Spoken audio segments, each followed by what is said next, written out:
yourselves aware of its content, but also to make contributions.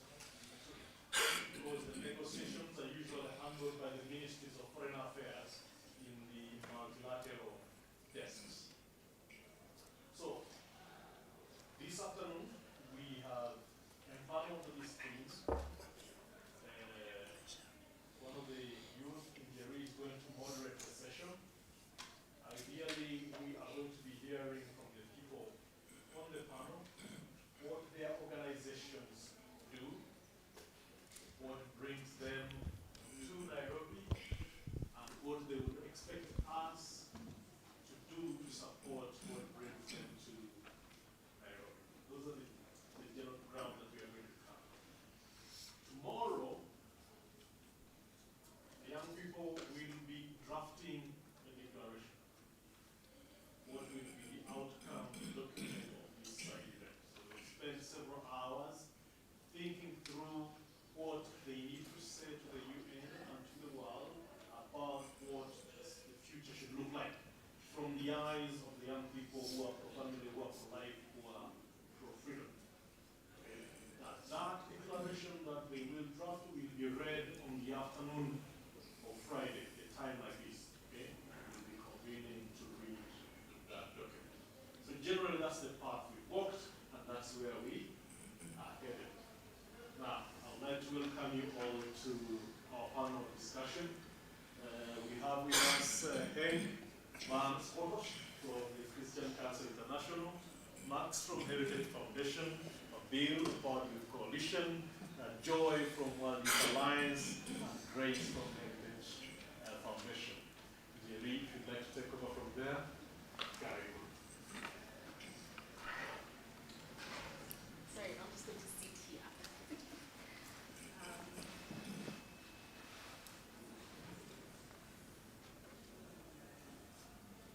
This one okay? All right, close to that. So that you use this microphone.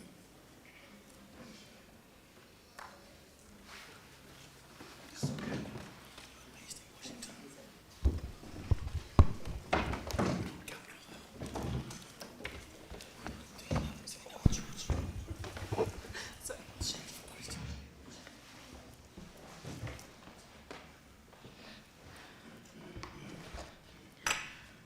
A very good afternoon to all of us. As has been introduced, my name is Njeri, and I will be moderating this panel. Welcome to our panelists who have already been introduced, but I will ask you to introduce yourselves again. Would you? Good, let's go. I'm Henk-Jan van Schottorst. That was my given name, but the easier one is Mr. Henk from Holland. That's, I'm a father of 6 children, and I live in the Netherlands, and I used to work in the European Parliament, and now I founded and I lead Christian Council International, which is a non-governmental organization with consultative status at the international organizations in Brussels, Geneva, New York, and maybe in Africa in the future. Thank you. Hi, my name is Max Primorak. I'm with the Heritage Foundation. It's a big institute in Washington, D.C., where we spend half the time fighting on domestic issues, the other half on international issues, pro-life, pro-family, support a strong America. And we're very much involved in making preparations for the next president, depending on the outcome of our national elections. And I'm in charge of everything having to do with foreign aid policy. Previously, I worked at the U.S. Agency for International Development, where I was the deputy head of the agency. Before that, I launched the Bureau for Humanitarian Assistance. Before that, I worked for the Vice President of the United States on counter-genocide issues in Iraq. Before that, I worked in an institute. Before that, at the State Department, in the Office of the Secretary of State. Before that, I was an NGO person in my youth for about 12 years, and I was on the field in the Balkans when the war was there, and was introduced to how much waste, fraud, and abuse exists in America's foreign aid system.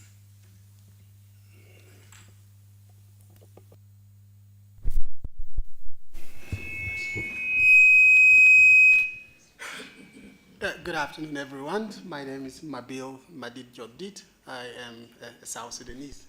Most of you must have seen that. But yeah,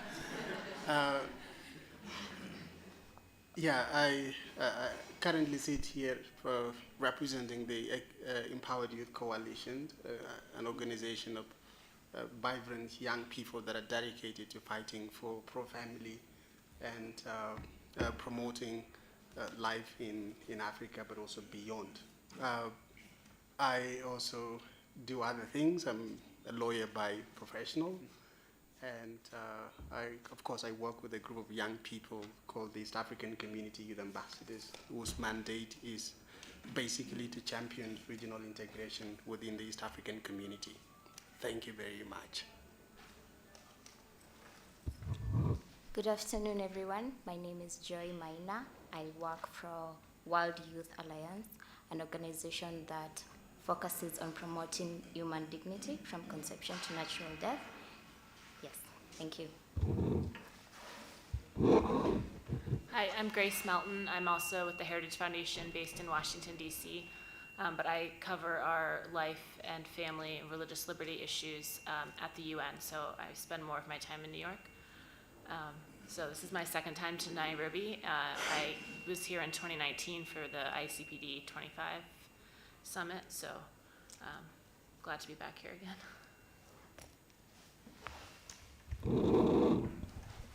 Okay, thank you for that. So we're just going to jump right into it. I will ask this question to Mr. Max and Madam Grace from Heritage Foundation. What does your organization do across the globe? What does your organization do across the globe? Maybe I'll start. So at Heritage, our primary focus is educating United States policymakers in helping them to make what we see to be the best policy decisions that will build a strong America and foster freedom and religious liberty and pro-life movement around the world. So, our first focus is on getting our government officials to do the right thing. Sort of secondarily to that, we try to educate the American voters and help them kind of be on our side and encourage the politicians to do the right thing. And then, Max and I in particular are interested in, forming relationships with all of you in different countries who are working toward the same goals, and in many cases have sort of common adversaries in terms of the agendas that the UN promotes that everyone was discussing this morning, and these international UN entities and the their allies in IPPF and Marie Stopes and all these other very well-funded groups that do a lot of bad things. Just to add to what Grace said, we're on the foreign policy side. We're organized into several centers. One of them is the Center for Defense that works first to Africa and even in the Pacific area. We've got an Asia Studies Center that's focusing a lot on what Communist China is doing in trying to build international alliances to be able to counter that communist ideology. We also do regional work. Some of our centers focus on Latin America, where we're developing very strong networks, especially with the evangelical community. The churches there are very good on the social issues. We work on Europe as well, working closely with other conservatives there. In Africa, working very closely with the Catholic Church, very strong in sub-Sahara Africa. We spend, just in Kenya alone, $1 billion in foreign aid, just from the United States, $1 billion a year. Just in PEPFAR, the HIV program in the past 20 years, that program alone, $8 billion. So we're spending tens of billions of dollars around the world, either directly or through organizations that you don't even know that we're funding, everywhere from Catholic Relief Services, World Vision, to UN agencies, the World Health Organization, and other bad organizations. So our hope is, if we come back to power, that we will cut out the middleman and work directly with the faith-based organizations that are running the hospitals, that are running the schools, that are running the entrepreneur and the business development programs to help people get off aid, and we think it's a better deal for us to work with them. And you would be working with you would be a strong bulwark against all this social pressure to change your, basically to reject God and to change your way of life. So what you're doing, I can't tell you how important you are. I'm looking at you as important people. I've worked for the vice president. I've had all these high-level positions. You are so important. Why do you think the UN and all these organizations have youth this, youth that? Because they know how important you are. Because they want to speak in your name. You speak in your name. You've just learned, I've just heard in the past hour, they're using terminology and ideas you don't agree with. But they're doing it in your name. So the more you are active in making your members of parliament, for instance, I work closely with congressional members, and we have a $60 billion a year foreign aid program. And so what I'm trying to do is take the message I hear from you to tell our important members of Congress, they don't want this. They don't want this. Don't force this on them. Have respect for the African people. People in the West are always talking, oh, Africa has to have a voice. We must have real partnerships. You've heard this. I'm here among Catholics, so I got to be careful my language. But you've heard this kind of language, right?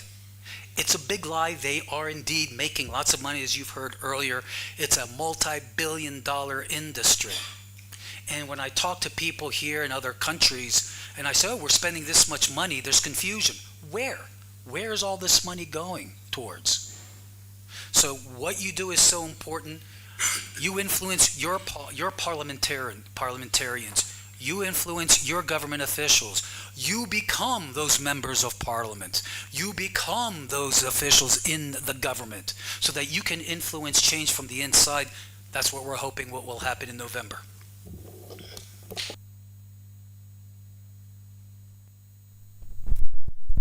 Listening to you sharing your sentiments, it's giving a lot of politician energy, and I love it. So, yeah.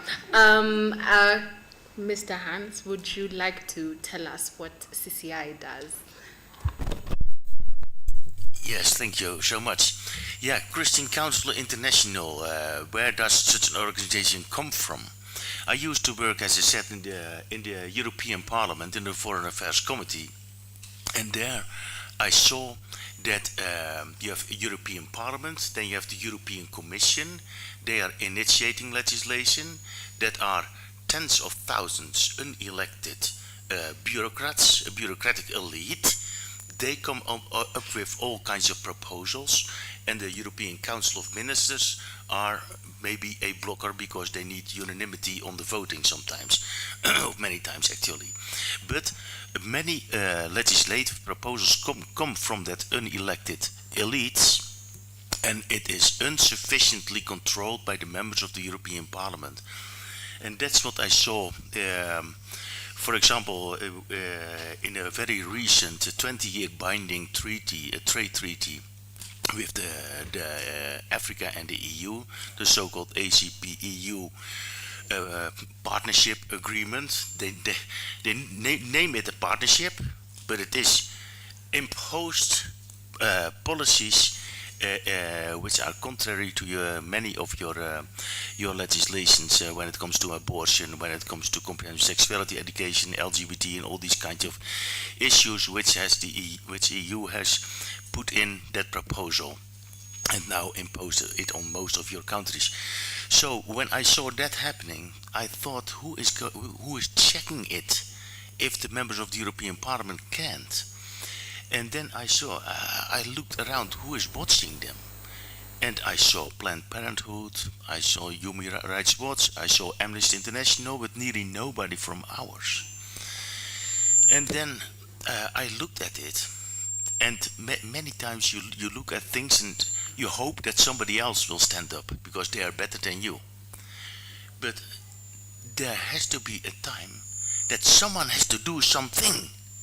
So therefore, I registered the Christian Council International as a NGO, but don't think, if you start with such an initiative from a Christian perspective, don't expect applause, don't expect open arms, don't expect that everybody was waiting for it.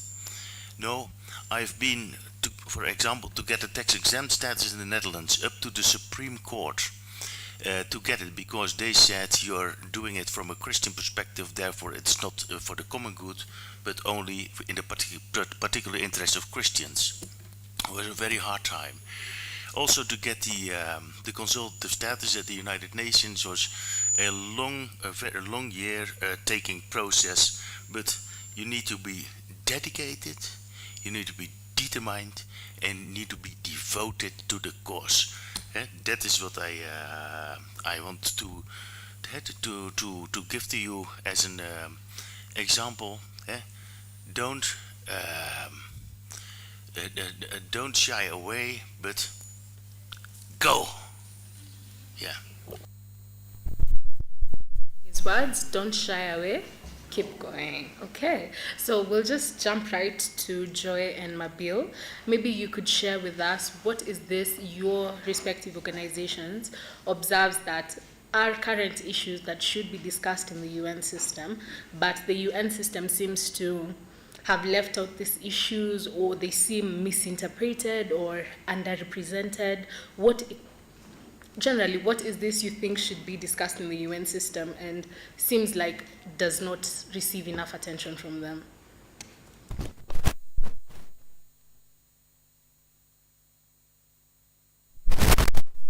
Alliance, and just from the name World Youth, it's a group of young people who defend dignity of the human person from contraception to from conception to natural death. Sorry about that. So what we do at the UN, we have consultative status under ECOSOC, which is one of the UN bodies, and we offer language proposals. You saw the first speaker who was speaking about authentic sexuality, and he talked about how language can be manipulated in many of these documents. So our work as World Youth Alliance and as young people, we're given that platform to speak about this dignity and even offer like language proposals. So one of the aspects that we in World Youth Alliance are trying to, advocate for is human dignity curriculum, or having a holistic curriculum, that talks about spiritual growth as young people or as human beings, mental, emotionally, so holistic growth.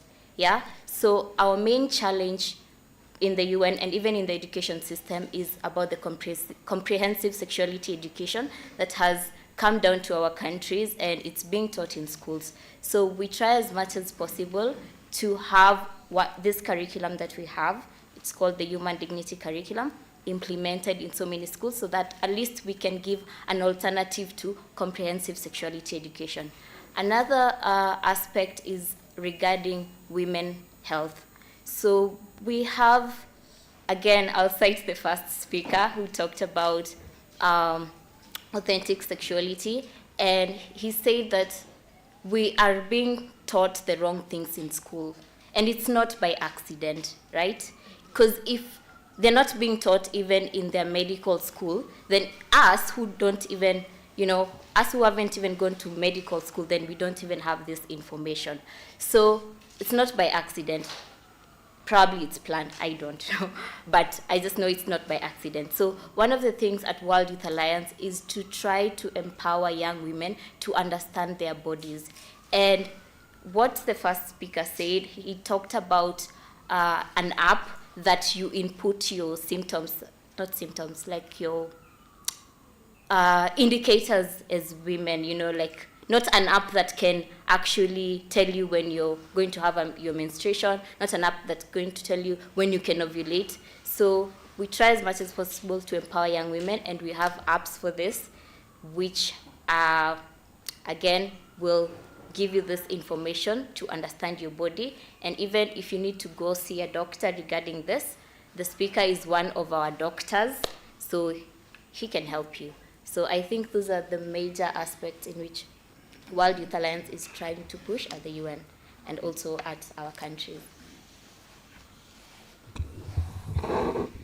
Thank you very much. I think a lot of submission on that has already been said by Joy, but I'll make my presentation ideally on issues regarding policy making in terms of what should the UN system be able to do, particularly when it makes legislations and policies that are then spread to the to Africa, especially here in the sub-Saharan Africa, but also to the rest of the world.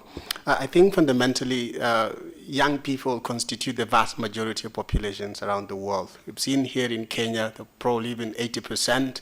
In the entire East African community, we are over 85% of youth. So what that means is young people are the future, but also the now, right? So it means when the UN architecture makes laws and policies that must be implemented in a different part of the world, then what that looks like is the vast majority of young people within Africa and some part of the world will be affected. So then what do we need to do? The UN system needs to begin to have a massive engagement of youth from all facets and also from all different age sets within the security sector of the UN, within the structural arrangement of the UN, such that when you're sitting down as the UN Security Council, or say as the UN system, you are talking about issues that are very central and pivotal to the life and future of young people. So then get to hear those views directly from them without necessarily just making laws and passing them on without having had like some active engagement of these young people that would be affected now and in future. But also fundamentally, what I think is the second issue that should be addressed is the fact that the vast majority of youth also in Africa do not have sufficient education. So which means at the UN system, we need to sort of revolutionize the education system so that it fits the new dynamics of the present world, and then be able for the UN to sort of encompass the changing modernity, but also reflecting the views and the situation of the young people.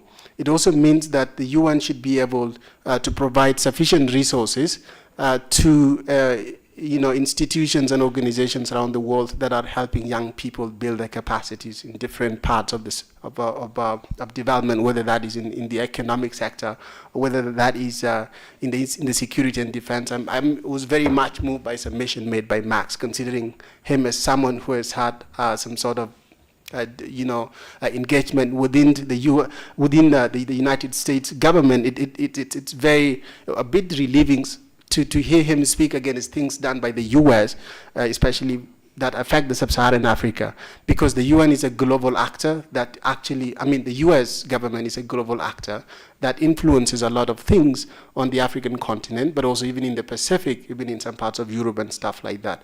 But then also what I should inform the audience here is that we do not have as many Maxes as possible in the US. So that means there is a very serious problem which must be addressed. It means we need to be able to recruit as many Maxes as possible so that they begin to challenge their own government, especially when they're making the laws and policies that would then be able to affect our continent. Thank you.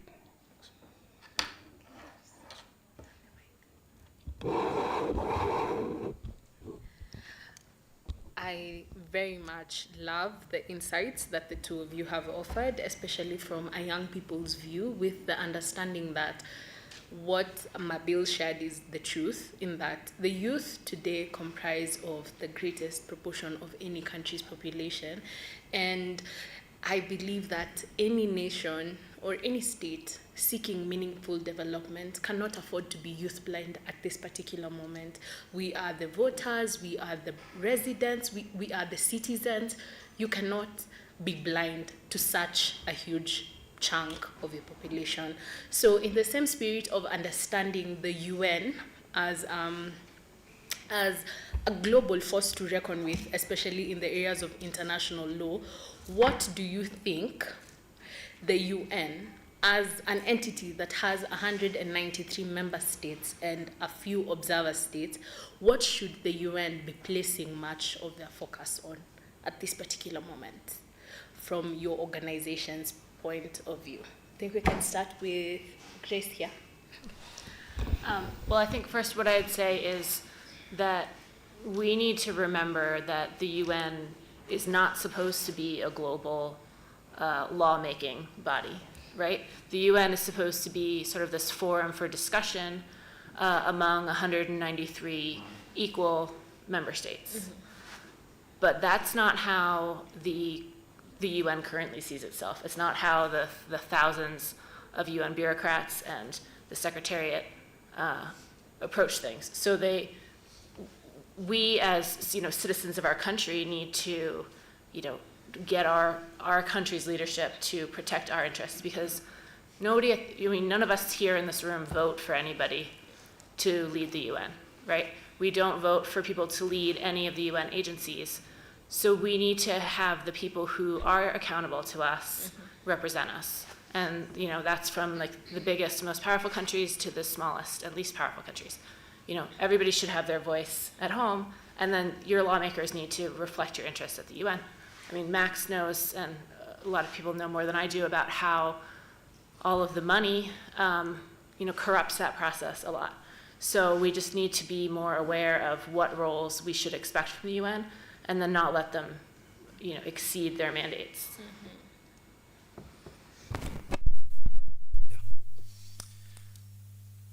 The UN exists because it's funded by countries. It's funded by countries.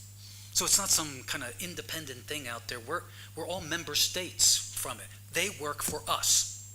The UN works for us. We don't work for them. I'll give you an example. When I was working for the vice president in Iraq, it was, if you remember ISIS in Iraq, they tried to exterminate the Christian community there and other religious minorities. The UN told us they're helping. They weren't doing anything. So what did we do? We took away their money. And so I went up there in northern Iraq and I spent their money to do our things. So I think there's recognition. So keep in mind, it's the embassies. It's the American ambassador, it's the British ambassador, it's the Danish ambassador, it's the EU ambassador. They're financing the UN. So you can go to the UN and complain, and you should, but you have to go to the funders. And that's what we have to remember, is who's funding the UN. It's the bilateral countries. And so that's where a lot of the pressure needs to be. Second, capture. That's what they did. How are they in control of everything? Because they had a plan. They're putting in their people in everything, and they're keeping us out. Well, that works both ways. So we have to get yourself ready to go into these organizations. Go in there. Pressure your government to nominate, when Kenya has an opportunity to nominate people in this and that agency. Make sure it's a pro-life, pro-family person, or Catholic run, right? So you have the background. I'm listening to these young people. They should be ministers now. I mean, they're impressive. So take over now. We take over these organizations by putting in our people. And we organize and we network globally. You're part of a global war. There's a spiritual war going on. It's an anti-God war. And so we all have to work together. You have many people, there's still some left in U.S. government. They have to be careful what they say, or they'll get fired, or they'll get punished in their careers. But we have to have a global network. This World Alliance is great. It's great. It seems that you're doing it as well, because we are one community at war with something awful that's anti-human. And so we work together, we learn from each other, and the bigger we are, and we can be really big. This is the thing I don't think we understand. If we're united, we're huge. They're not huge. They rely on government money. The left and all these abortionists and the type, they don't have natural support from people. So what do they rely on? Getting money from international organizations and donors. Without that, you cut the money, you cut their influence. So there's so many ways in which we can influence the outcome. And again, just pray we win in November.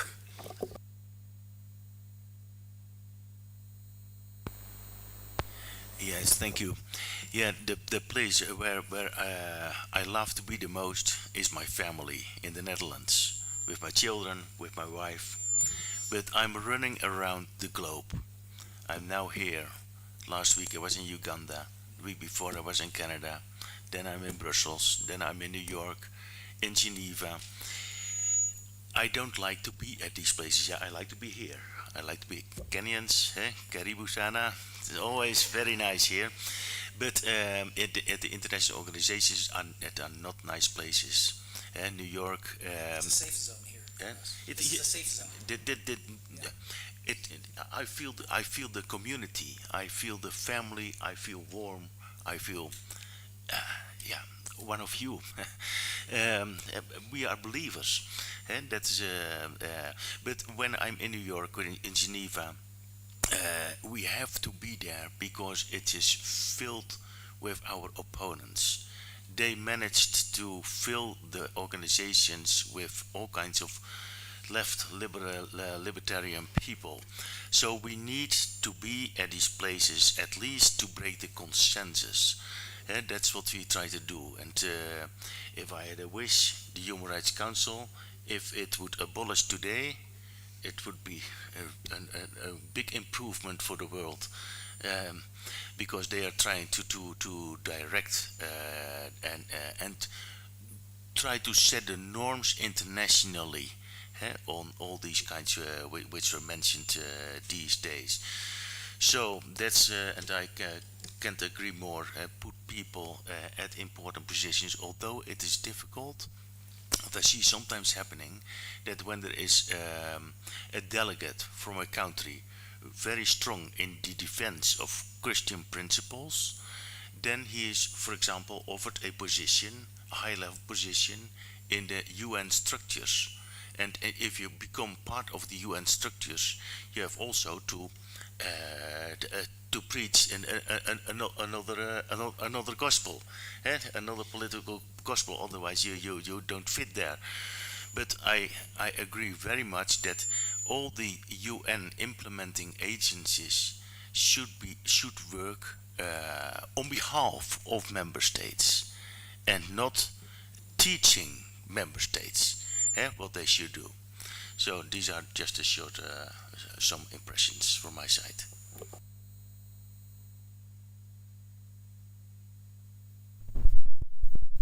Well,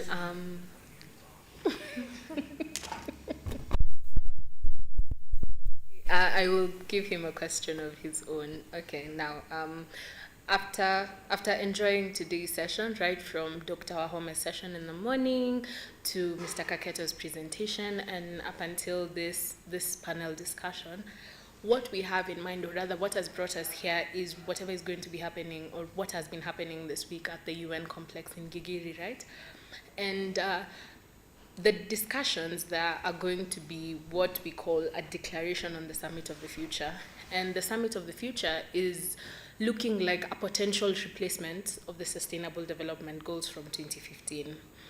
And that is where we are seeing the Transforming Education Summit, the document we were just reading here before. And we have been equipped with the knowledge of what and the content of those documents, of that document specifically, and the potential harm that we're looking at. Now, my question would be, in this very sitting that we have organized as a side event to that conference, what can you advise, especially the youth? Because like we said, we are the greatest proportion of the population of this continent and this country and this world. What is this the youth can do to influence the process leading to what will then become now the declaration on the Summit of the Future? Go with my bill first. Quite an interesting question, but I'll begin with the audience in this room. If any one of you saw what's happening at the complex, the UN complex, you would see they have numbers bigger than ours. That could be for different reasons, but I think one, they have the resources. So where any function that is pretty much resource would always attract a lot of audience, right? That's one. Two, which is my main issue, is that the agenda that's being preached, though it is not ideally speak to the issues of the audience, it's something that's quite appealing to those that they have invited. So what that looks like for me is for young people to be able to influence decisions that are made, especially in such discussions happening at the complex. You have to have numbers. It's figures that dictate a lot of things. It's what Marx was actually trying to stress by saying we need to be able to send our people into the structures of the UN system. Because when you have numbers, you have people that are deciding on your behalf. So being the vast majority in every part of the world as young people, I think we have a very paramount sort of obligation to dictate decisions because we have the figures, right? It's what happens in elections. If you want the best, if a president has to win, he gets numbers. Where do the numbers come from? From the audience, from the people, from the electorate, right? So the young people have the figures, but then we are not able to maximize and utilize our figures very well. Why? Because one, we are either ignorant, which means we need to be able to sort of rethink that, but also two, because we don't have the capacity that is necessary for us to push for ideas and things and opinions that are very, very important for us. But also thirdly, I think the problem is we are underfunded. So I think what we need to do and get people that are very powerful right now to do for the young people is to have as many resources available to the youth so that they are able to organize and then be able to champion for the rights and for equality, but also to make the young people become central at the decision-making process of the UN. So my appeal to all the young people is that you need to be able to organize, have necessary capacity, but also if there is something that must be fought, especially this thing that actually affects our life and lives of our children, this thing about the LGBTQ, and we call them the alphabet community. You forgot the I. And that's why I said the alphabet community, they could go up to Z. So it's possible that they've started with L, they may end up with Z at the end of the day. So the thing here is for us to be able to fight them, we need to equip ourselves with all the necessary tools. That means we need to educate ourselves. We need to walk out there and give our voices to people that are actually making those decisions right now, especially those ones at the complex. We need to point at them in the eyes and tell them the decisions you are making are not for us. You're deciding for your whatever interest that is, probably political or, anything that's for political expedience is not for the people. So I think once that is done, our voices, we have capacity, and then we have the numbers, it becomes pretty much difficult for these other champions of devils to do anything against humanity. Thank you. If you look at the population structure of Kenya, you understand that we have so many youth. And one thing as young people, we need to speak up. We are so ignorant about the things that are happening even in our parliaments at the UN. Like, for example, in Kenya, we have public participation when it comes to bills. We don't even look at those documents. Then those documents will be passed, and then they're going to affect us directly. 10 years to come, and you'll be like, oh, who passed this document? But you had the opportunity to actually look at the document and say, this does not represent me as a young person. So I think what we need as young people is to speak up and look for organizations or opportunities where you can actually voice out your opinion in the right way. So organizations like Empowered Youth Coalition, World Youth Alliance, and so many other organizations that are around. We may not be very popular like the UN, right? Because we don't get that much funding, But these organizations actually exist. So just look for an organization where you can actually work with and look for these opportunities, programs, educate yourself, be vigilant about what is happening even in your own parliament, at the UN. And I think we'll be in a better position as young people. I think something else that people who are as old as I am, or even older like Max, maybe Hank. We didn't grow up with this whole. First, we didn't grow up with the internet really, or with phones in our pockets. We certainly didn't grow up with social media, but that's something that all the young people know and understand a lot better than we do, and I think can use better. So, but also have to use the right way in terms of, pushing back on these messages that don't represent yours. Don't just accept. You can't cede the whole media and social media ground to the other side as if you don't have your own opinions, and that's another area that the UN is getting into. I think something, and I wasn't here for the full morning, but I don't think anyone touched on this global digital compact, some of the AI things that the UN are getting into. That's sort of outside my knowledge base, but I think that we have to be aware of the censorship aspects of that. And if the UN is controlling all of those messages, we want to make sure that our voices are heard too. So I'd encourage those of you who are more gifted in those areas to use it for good.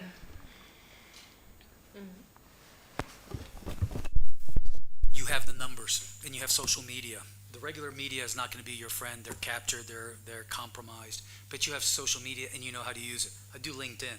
That's about as far as I don't even do Twitter. But you guys own social media. Recruit, because when you're recruiting for this cause, you are evangelizing at the same time. Because what is their goal? They want to criminalize Christianity. That's what they're up against. I know in the United States, the State Department came up with a regulation, a rule that basically, it's called anti-discrimination rule. Guess what that means? They'll discriminate against you, right? And it's, again, you can't discriminate against pregnant people. Remember, what was it, the code words? It sounds, of course you can't discriminate against pregnant people. People? You mean women? No. So you have powerful tools at your disposal. You know this is a conservative country. Sub-Saharan Africa is very conservative. So you have members of parliament, you have church leaders, you can organize and press them to use their influence and their power to speak up on your behalf. You know who they are. Organize and press, and you're right. Make your voices heard. You have social media. Everybody understands the power of it, especially before elections. Boy, suddenly politicians are very interested in what you have to say. That's when you start asking questions. That's when you say, you supported this, why? Or there's this thing coming up. Will you support it or not? So you have something that doesn't cost much. Social media doesn't really cost anything, right? It's an incredibly powerful tool that you dominate, that you are masters of. Use the advantages that you have.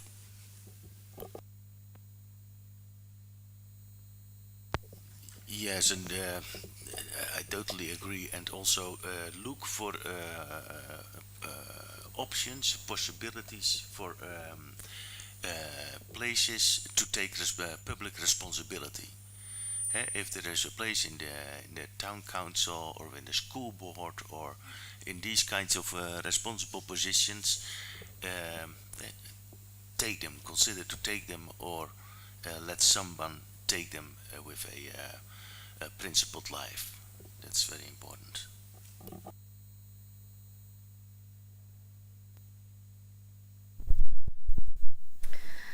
Thank you so much for your insights. I love the power that all of you speak with. I really do, and it's motivating as a young person to see that even those who have gone before us are encouraging us to step up and occupy our space in society, in governance, and in policy implementation, follow-up effectively, so that our voices can be heard, and so that we don't have people just leading us and not really leading us, right? So at this point, before we go on, I'm going to ask if anyone in the audience has a question. We'll be taking 3 questions.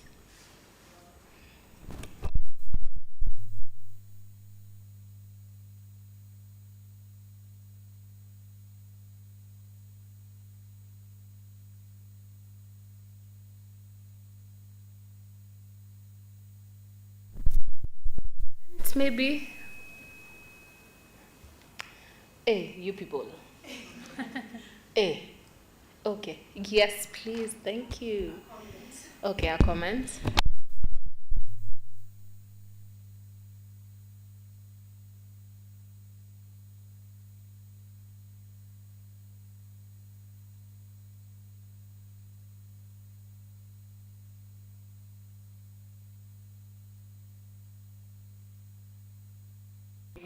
Has before them, because I think, as Ms. Grace said, that they never had these issues when we were growing up, right? So we have this really huge burden, and it can be heavy because also you don't know what to do. You're thinking about still living your youth, yet you have these issues of thinking about, oh, I have to protect myself from being maybe like segregated, or I have to think about how I can still use my voice. So I think it's a good thing to see that there's an opportunity for us to be supported even by other people, and it's quite encouraging, I would say. Yeah. Thank you so much for that. Do we have a question? Yes, Yusuf?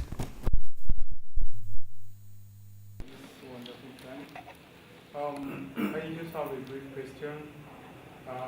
Considering what's happening currently at the UN, we all understand how difficult it is, for our mentoring organizations, that is the pro-life and pro-family organizations, to penetrate into the UN body. We being the young people that are passionate, about the pro-life and pro-family cause, please, how do you think we can face this issue? How do you advise us on how to penetrate this UN body? Because, we are strong enough to, say something. We are capable enough. We are, intelligent. We have the mind to say what we need to. But if we are not privileged to be here, there is no how our voices can be heard. So how do you advise us, or how do you encourage us, on how to face this pressing issue? Thank you very much. Chris is just looking at me, so I will let you take the question. Sorry, Max. Me? Well, I always look that way. I want you to go. I always have something to say. I'll say after, but I want a youth. Okay, being a young person, I'm not privileged to provide an expert opinion on this, but I do think very importantly that for us to be able to infiltrate into the UN system and then where they make decisions, we have to have the masses. We have to be organized. We have to speak up. We have to have all the necessary tools that he spoke about, and we need to be able to implement those tools to the best of our abilities, because the UN system is doing its best. It's doing everything it can to sort of create a barricade between the pro-life and pro-family advocates to not break into the UN system. So what that does is it makes it difficult for us to get in. So what do? We have to have masses. We have to build synergies, have alliances and partnerships that are very strong to push this agenda forward. Because once you have the figures, like I said earlier, there is nothing that you can't beat, even if it's the UN. Thank you.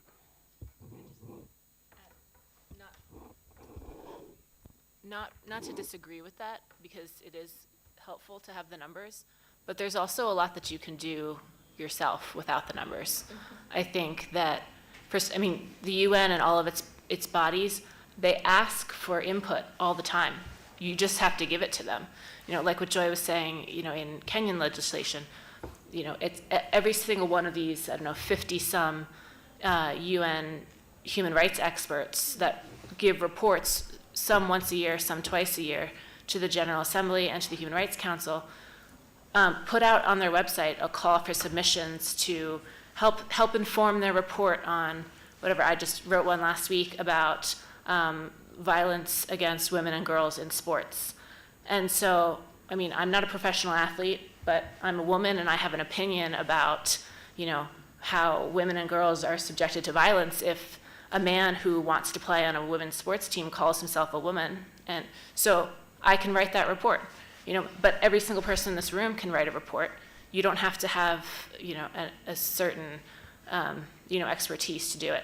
So you just need to look for those opportunities, especially about the issues that you care about. So you say, I really care about protecting the unborn, or I really care about, defending Christians in my country. And you look at what are the bodies that are addressing those issues, and just, send them emails, respond to their official calls, and they'll publish your statement on their website when they get, and maybe they'll publish your individual statement right after Planned Parenthood's statement. But until other people, there are more voices other than just the other side, it looks as if they asked the world for comment, and the world commented, and they all said, yes, we want abortion to solve all of our problems. And if you disagree with that, you have to speak up. And you don't need to wait until you're organized to do that. Okay. that? Meet with them. Just go meet with them. Go meet with these UN agencies. Go meet with the embassies, the officials, the diplomats who fund them. Your student leaders can ask a member of parliament or a bishop to open the door, and you go talk to them and you express to them what is the opinion of the youth. Especially if you're doing social media and you have like 10,000 or 100,000 followers, because that's kind of a nice thing to come in.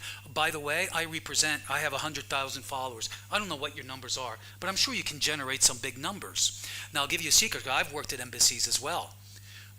When the diplomats meet with people in the countries, they write back what are called cables. They write back on what they're learning. And if they can get more cables about, hey, we're angry, we are the majority, stop doing it. That will get reported back. Right now, if they don't get anything, then you don't exist and there's no opposition. Then you support it. If you don't speak up, if you don't go talk to them, therefore they conclude there's no problem. So access them directly. Get your student leaders, your youth leaders, use the relationships you have with the bishops and the parliamentarians for them to open up the door or for them to join you in the meeting and express to them, we are the youth, here's what we believe. Thank you. To be very practical, what you can do, we can act now. There is now a meeting, and now input is asked from the youth. So tomorrow and the day after tomorrow, under the leadership of Kaketo, you can draft a declaration in the name of the Christian youth. That's one thing. Another thing is, you can also expose what the UN is doing by the actions of the UNDP. They are working here, and all the other agencies who are working here or in other countries. Look into their annual reports, see what they have done, and on, for example, comprehensive sexuality education and so on. You can also analyze textbooks of schools and expose what's in it and list it and make it available in a news article or so, or to your members of parliament. Look what they are doing. Is it now a name? So these are also a kind of very practical things you can do. Also, how much money do they spend on this? That are very practical things you can possibly do.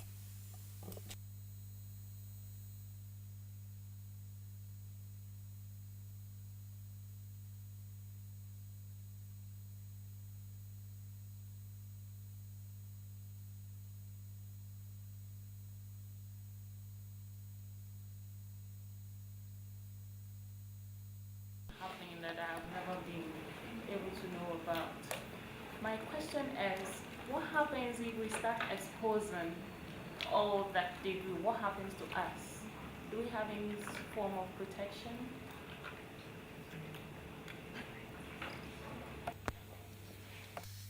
That's why you have to get the people with real power, like the bishops, like the parliamentarians, to do things with you. It's some form of protection. Now, if you want to be in the UN and you openly attack the UN, that's probably not going to be helpful.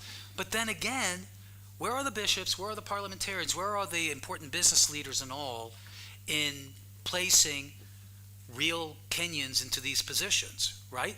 They have to start speaking up. You have to put pressure on them to speak up and start criticizing the UN for not hiring people of faith, for discriminating.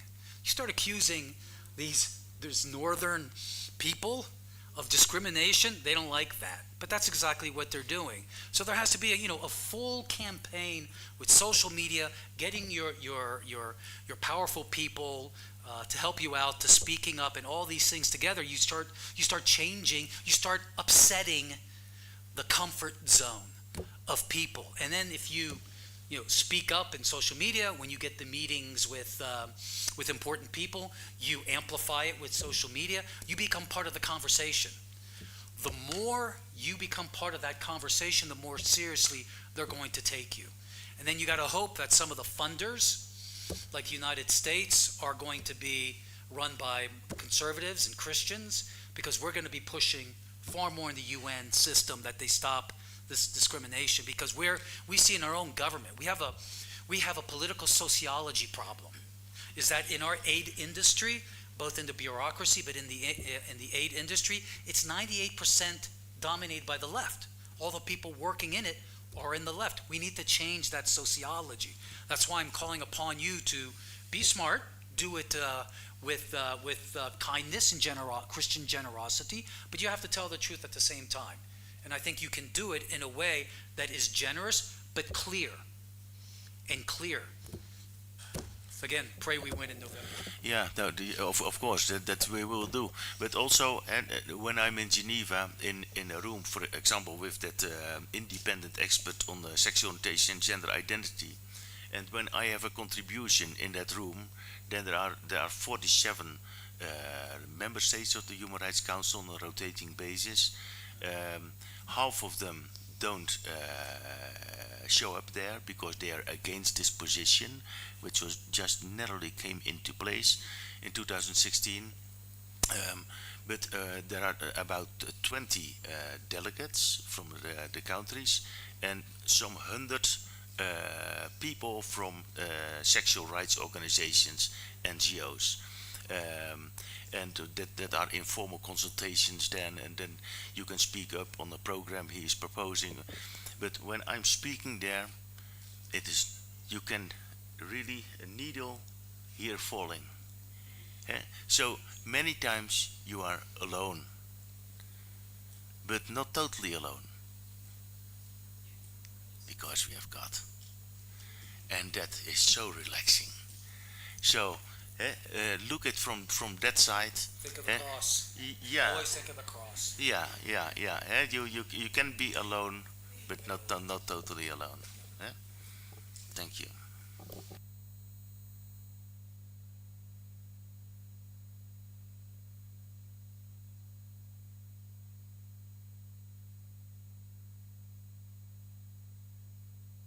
Been in contact with some of the groups here, so we're really excited to finally be here. And we're bringing, this is our Big Ocean Women delegation on this row. A lot of these members are new to the world of the UN. And so I think oftentimes we hear a lot about, of course, the discrimination, of course, the marginalization that's happening, why we're creating these spaces kind of separate from these UN conferences. But I also want to hear your guys' thoughts on what are the advantages and benefits of continuing to participate in these UN conferences and coalitions. Do you guys have any success stories that you could share of why it's worth the fight?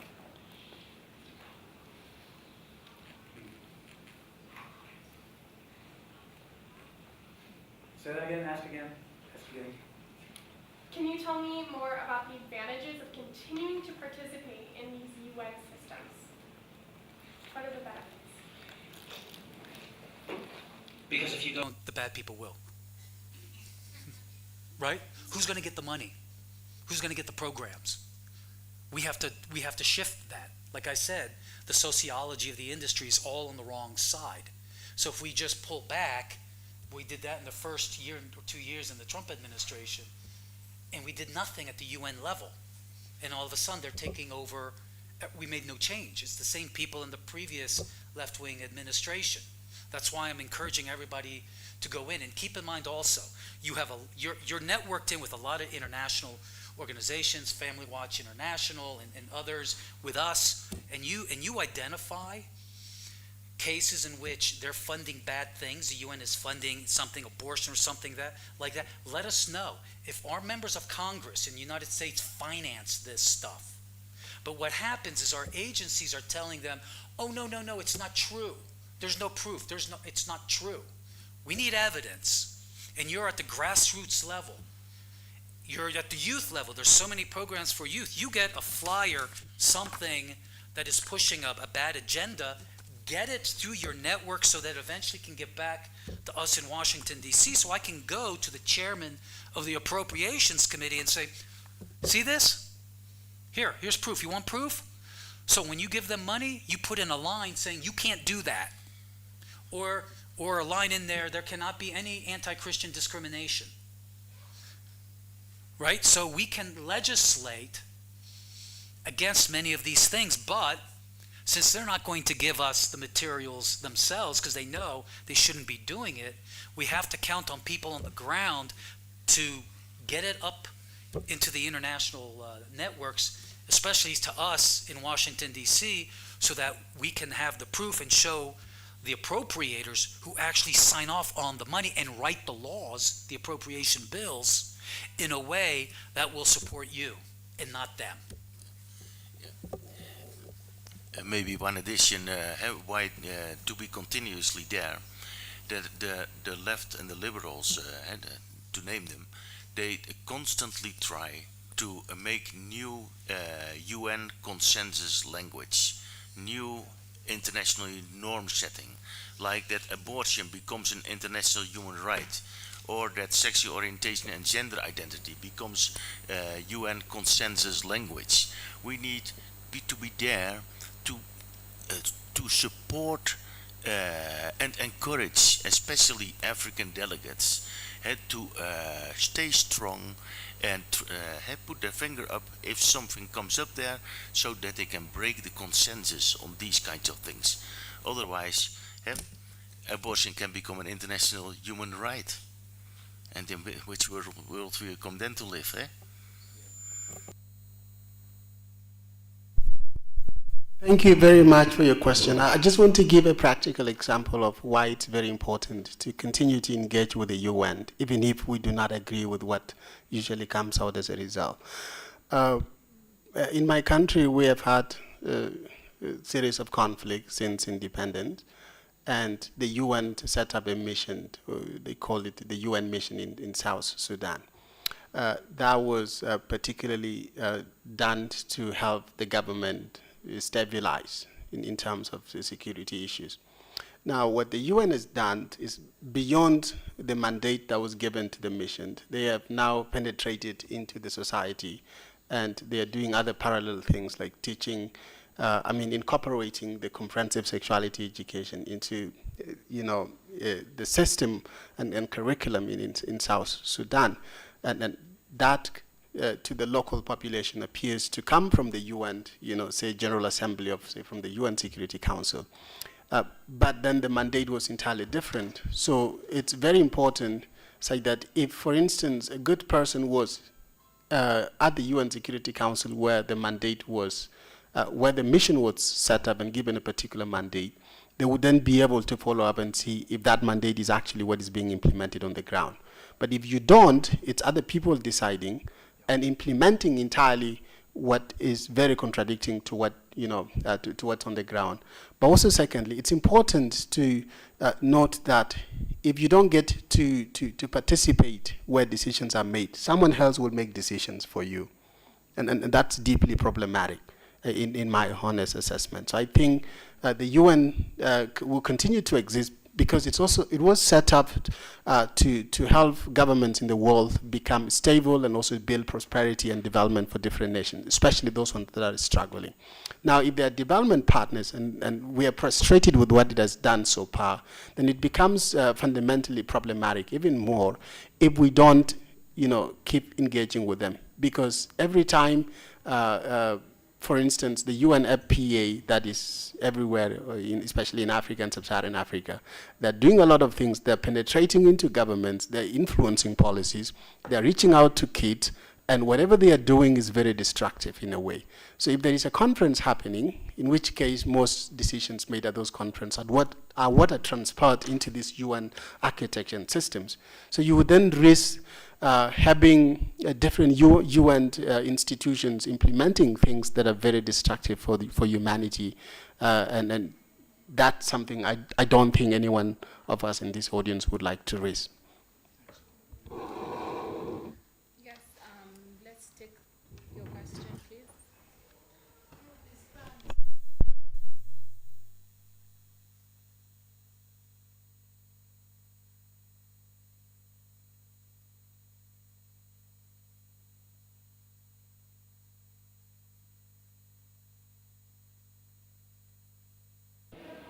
I started a journey alone.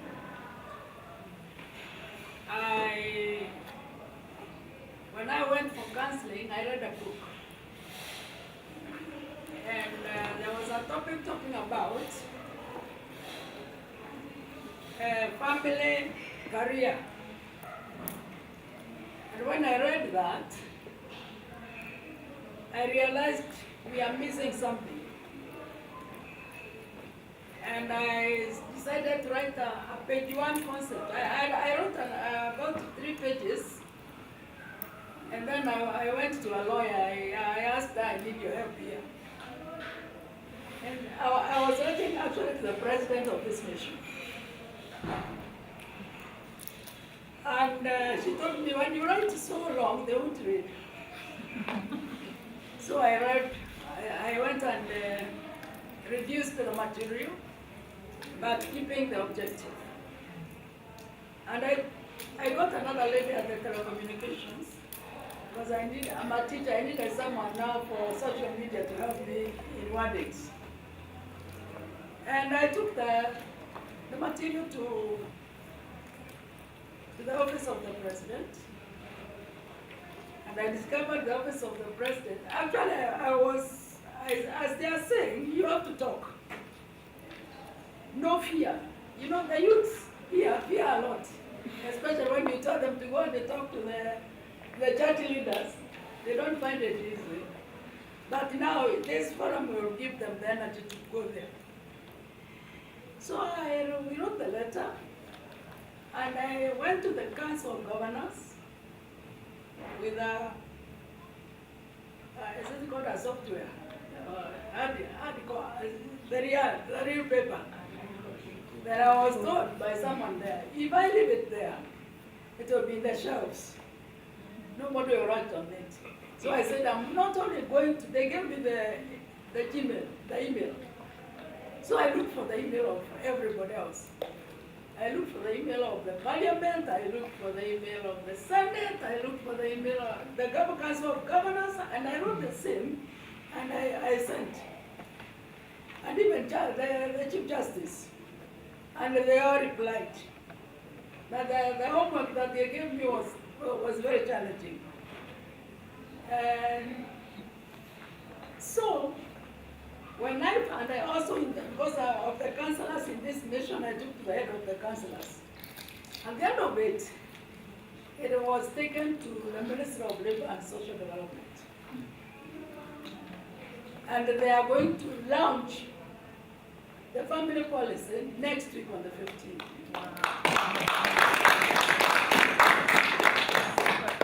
So, the book of Titus chapter 2 talks about older women working with the younger ones. If you can agree we work older and younger ones, we can go very far. I believe in that. So I am agreeing with what they are telling us, that we need to work, but you cannot work alone.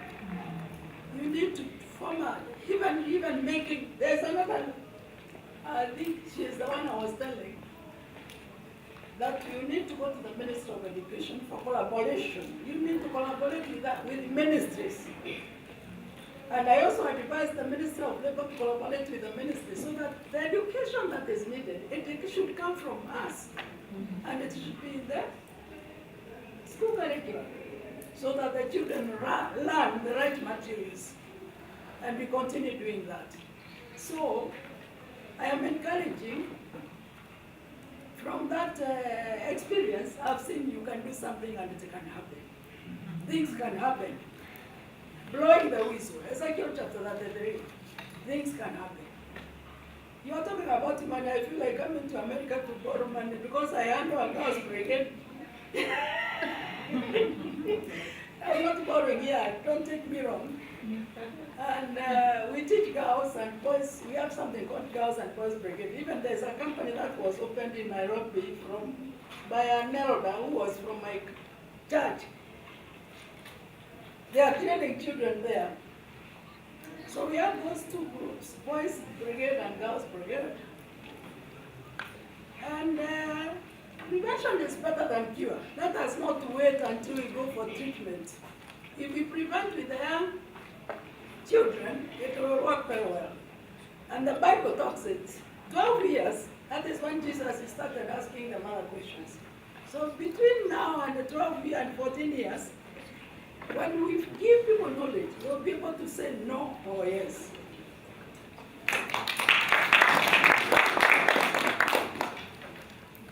As she was speaking,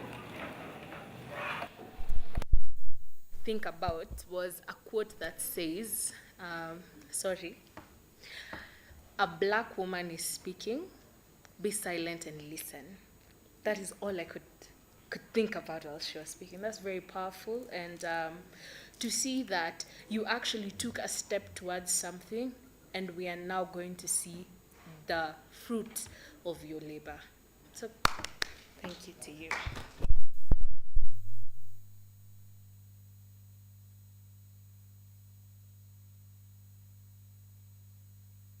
Very happy for the presentation from our panelists, who are really, they have a lot of information that we really need. The only challenge is that people like you, we don't have them within our midst. So this is the bigger challenge.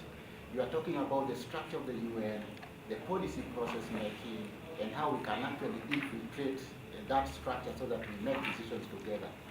It is very possible, and it's very easy to say. But what I want to say is that we need to have very practical strategies that we can use to empower our people at the grassroots level. I really want to echo the words of my sister over there about the knowledge. That is what we people lack within our communities. Every day we talk about resources. We need resources to do 1, 2, 3, 4. The resources are not coming. We are struggling a lot as the youth in our community. So what I would say is that all what you've said here is very practical and is doable. It can be done. If we can speak in one voice, it is possible. Back in I realized that most of the people in my village and elsewhere, they like entertainment. You entertain them and you educate them. So now I'm using the power of the puppetry to educate and entertain the community. At the same time, I put very important messages that we need to hear. Now, the feedback from the people, they are waiting after the performance, they are waiting for the feedback from the people. But you see now, for them to get the feedback that will actually motivate them so that they participate in future programs, they need some incentives. We are talking about 90% of the youth, they are out of school. What is it that our leaders are doing? Because tomorrow the people who are sitting at the UN, they will not be there. Maybe after maybe 10 years or maybe 15 years, I will be there or somebody else will be there. The question is, are you prepared in terms of capacity building? Are they prepared to take up the roles that we are talking about in the near future? That is the comment I wanted to put across. Thank you very much, Mr. Mark.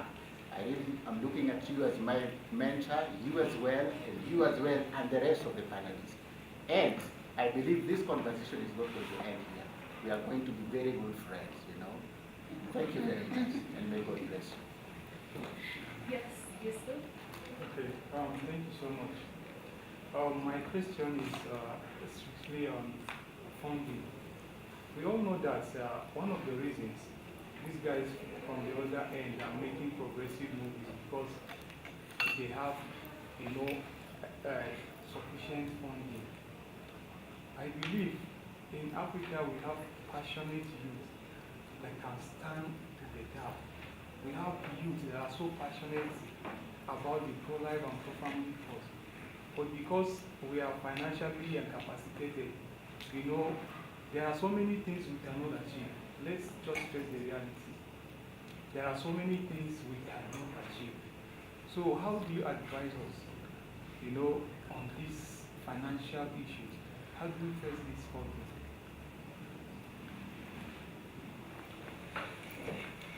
We actually spend a lot on capacity building and training, but we're just training and building the capacity of the wrong people. I mean, that's the problem. One of the things that we're looking at as we're drawing up the plans for the next president, if it goes well, starting from day one, it's 180-day action plans. One of the things that we're looking at is something that actually I pioneered when I went out to the U.S. Embassy in Iraq for the vice president. I was a political appointee. That had never happened before. I had worked in an embassy before, but I was a technocrat, so I was an expert, and that's how I got that. What we're looking at is possibly placing political appointees who are conservatives in key places around the world where we spend a lot of money. Like in Kenya here, we're spending $1 billion, is to be able to put a person that works for us in Nairobi who would have contacts with all of you and be able to identify the right groups to support. Because it's impossible for us in Washington, D.C. I was signing off on billions of dollars. I had no time. I had no time to find out what's happening in this country or that country. I mean, in some places I had natural contacts and maybe I could call. I didn't have eyes and ears on the ground. So even if we come back in, we're going to struggle to find out what's really going on, because there's two levels of funding. There's what's called direct awards. Those are grants or contracts that we give directly to an implementer. They could be a UN agency, they could be Catholic Relief Services, they could be a contractor, they could be an international NGO. But then they in turn provide sub-awards to others. And they're supposed to share that information, but they don't. And so we're blind as to who's actually getting funded. So we don't know. So if we come back in, we're going to push requirements that awards and sub-awards are published by legislation. We're trying to work with Congress to make it a requirement that you have to show who you're giving the money to, because when you see the names, then you know sometimes these are not the right folks. But we also have to place in our embassies the friends of Christian organizations, right? Because otherwise, you're not going to get the money. So if we can place people in Nairobi, maybe some other places in Africa, our own people, they will be the eyes and ears of all of us in Washington, D.C. in high levels that we can count upon to meet with you, to know who's who. And if they know who you are, then we can push the mission director, the ambassador, and people like that to start giving you direct awards, giving you direct funding. That's our plan.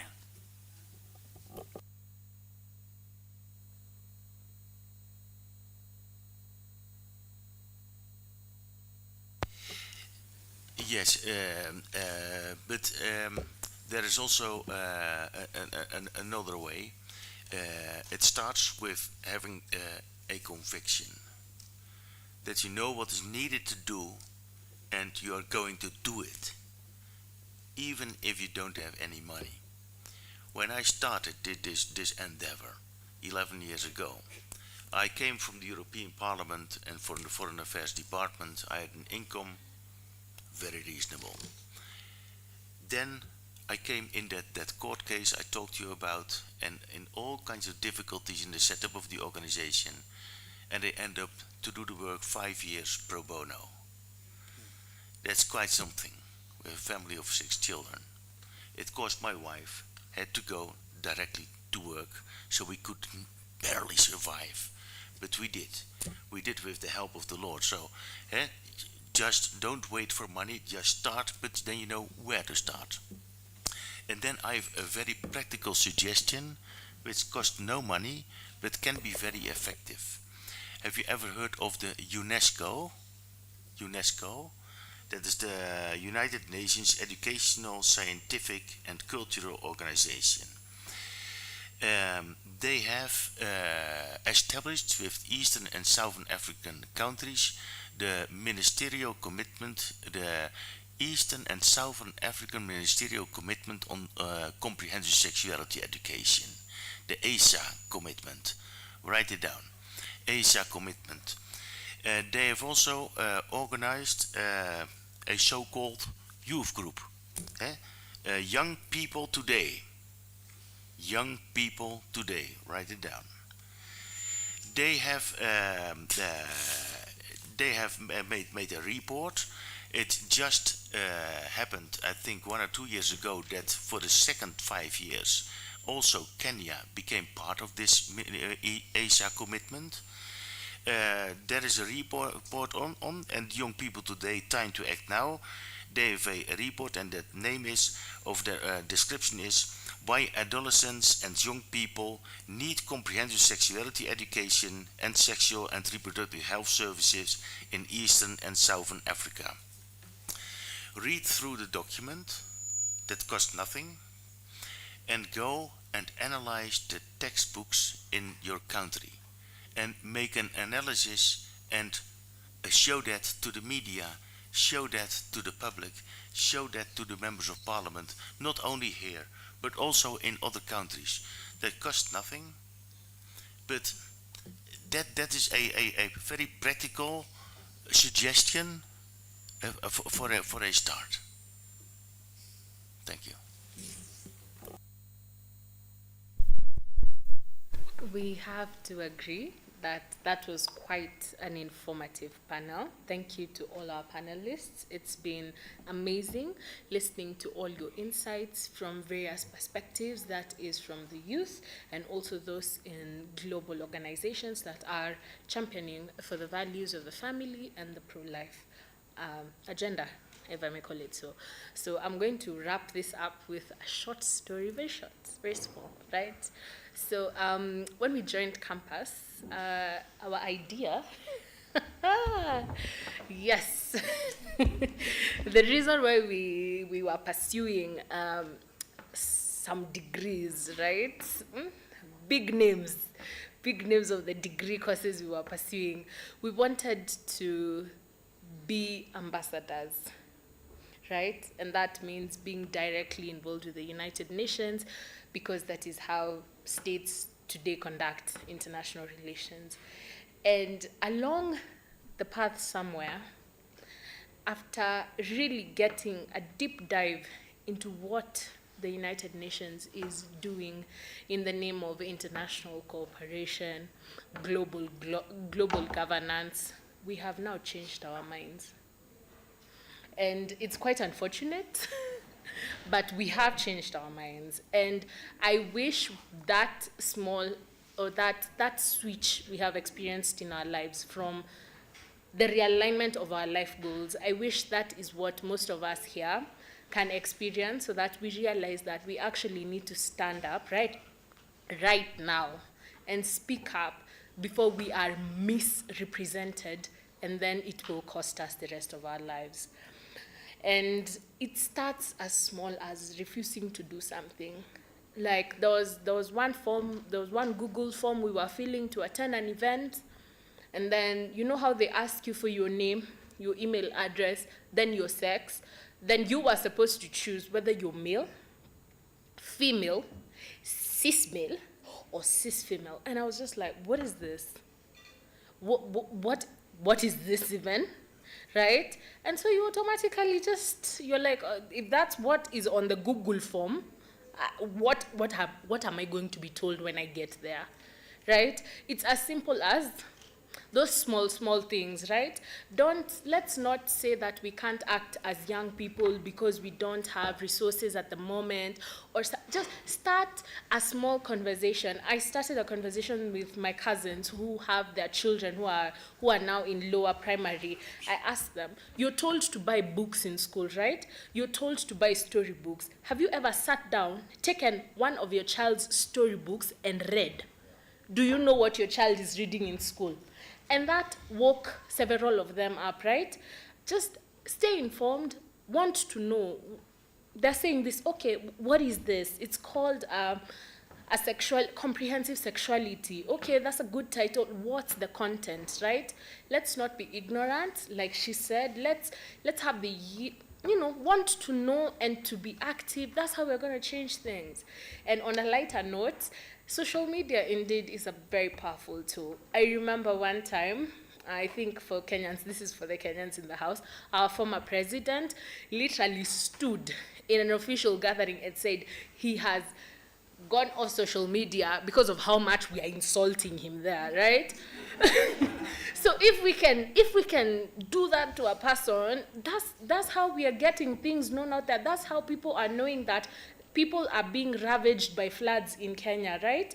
That's how we are getting information out. So let's use that. You see UNESCO posting something and you just ask that, okay, so article, paragraph says, what do you mean, right? So let's just be empowered Youth Coalition, let's be empowered to know that we can impact change from the smallest of levels, okay? So I think we're going to clap for our panelists as they leave the stage. It's been amazing. Sorry, I forgot to tell them to give closing remarks. So if we could just have 45 seconds, each person just tell us something and, tell us if you're liking Nairobi. Karibu sana, Asante. I worked here from 2007 till 2011, so I know the country quite well under Kibaki. Yeah. At that time, yeah. So what shall I say? Asante sana.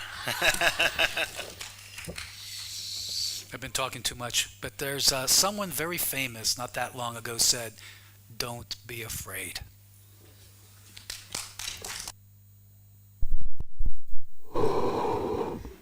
Like I said, we have the numbers, so let's get to make decisions for ourselves. When we write the declaration, I want you to put in the effort. I want you to speak yourself. I think I've already said more than I usually say in these forums, so just thank you all for your attention and for inviting us to be here with you. Okay.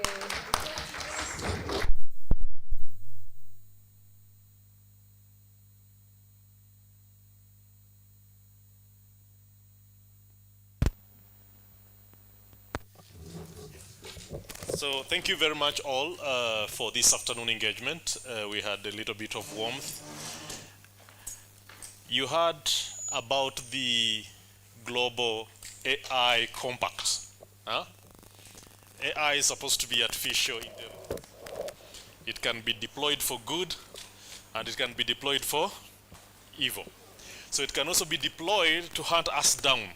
Those of us who are presumed to be disinformers or misinformers. All the stuff I was telling you this morning can be very easily defined by the UN as disinformation to young people. Okay?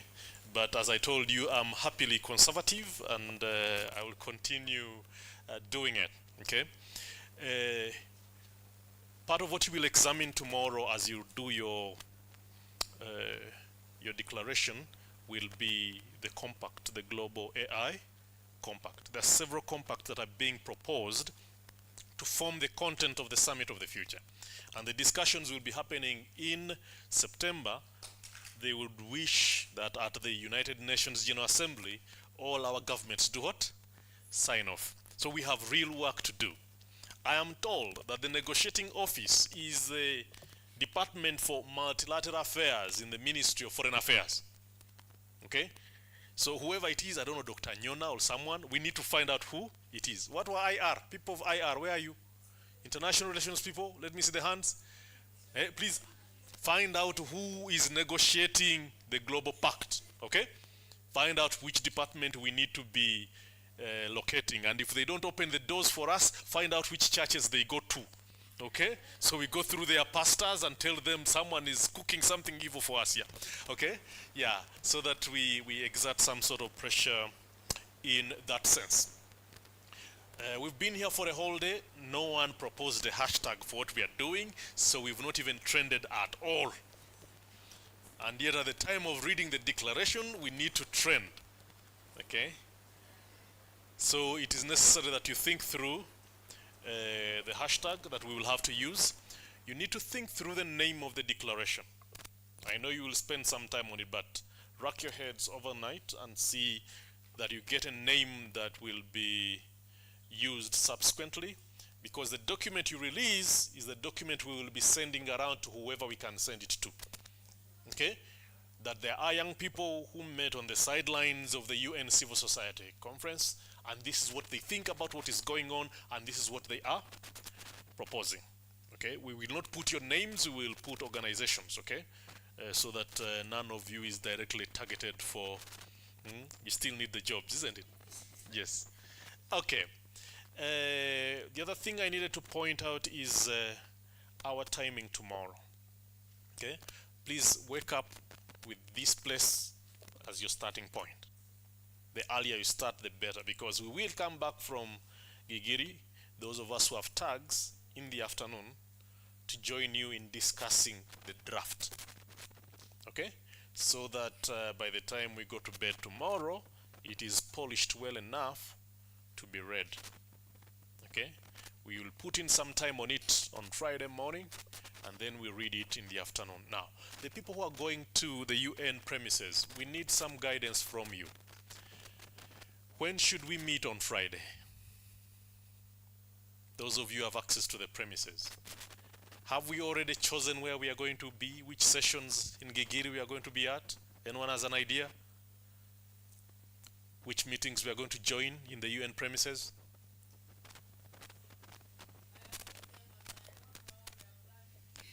Okay, it's a good question. Anne is here. What time are people picketing? Eh? Talk about the picketing. Talk about the picketing. Let people hear, my friend. Eh? Talk about the picketing so that we know that we will have allies there.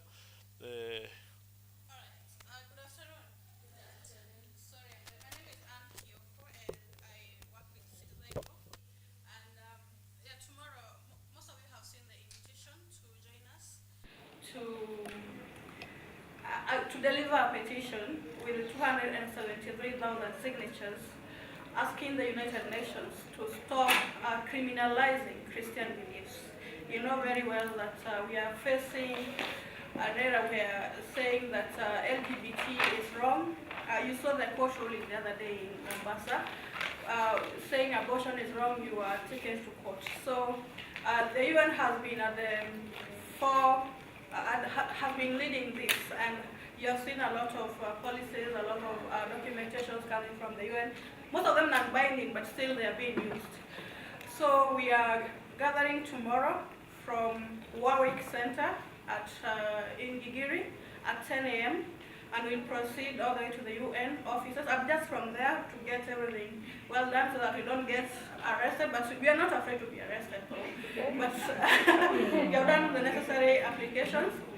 So from 10 a.m. tomorrow, gathering place Warwick Center, and we'll deliver the petition at the UN, the offices in Gigiri. Asante. I think. And when you're done, you're coming here? Yeah, sure. When we're done, we are all coming here. We'll be so far 30 people have confirmed, and still more people are confirming.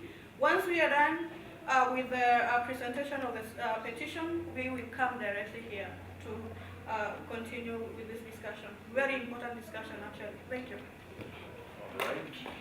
So the rest of us who are going to be in Gigiri, Gigiri is the locality of where the United Nations office in Nairobi is. Okay, when you hear me say Gigiri, I mean, yeah. Even if you're taking a cab, you say, I'm going to UN Gigiri, they'll drop you up. So what time do we assemble on Friday? Those of you who've been there and you know how the program is laid out.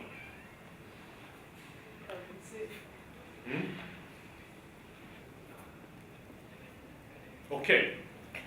Can this meeting then commit to reassemble at 2 p.m. on Friday here?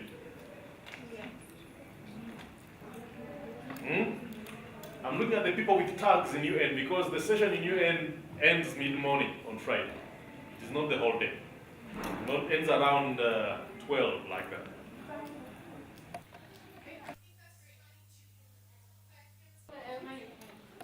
On Friday?